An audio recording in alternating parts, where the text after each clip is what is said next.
Našla poklad, mokrej hnusnej smrad, jen se na mě koutkem podívá. Už se v tom válí, zasletím za ní jak blázen. Paně pokotníky, řvu na ní její jméno a ona mizí do trávy.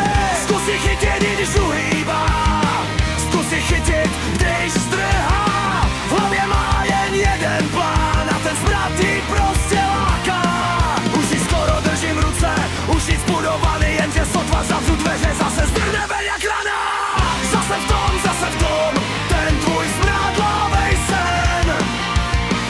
Zase v tom a já už nemůžu ven. Vydrhnu tě, navoním, ty vyběhneš jak blázen.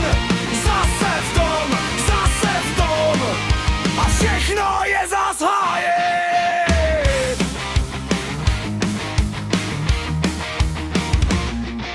Vodítko se jí plete, jak kdyby to byl vtip. Kličkuje jak malej démon, já už sotva lapám dech. Na podlaze mokrý stopy, na gauči šedej flek. Beru ruční mýdlo od Rivona, bere další sprint. Nechytíš jí, když se kroutí, neudržíš jí v klidu.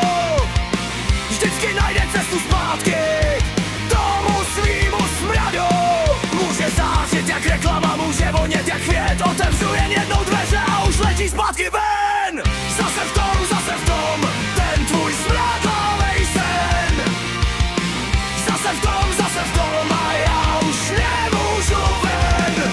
Vydrhnu tě, navoním, ty vyběhneš jak blázen. Zase v tom a všechno je zas v háji. Teď tu sedí nevinně, jak anděl bez viny. Já se opírám o zeď a dochází mi síly. Všude voda, pěna, chaos, chvíli ticho klid, ale venku už zas něco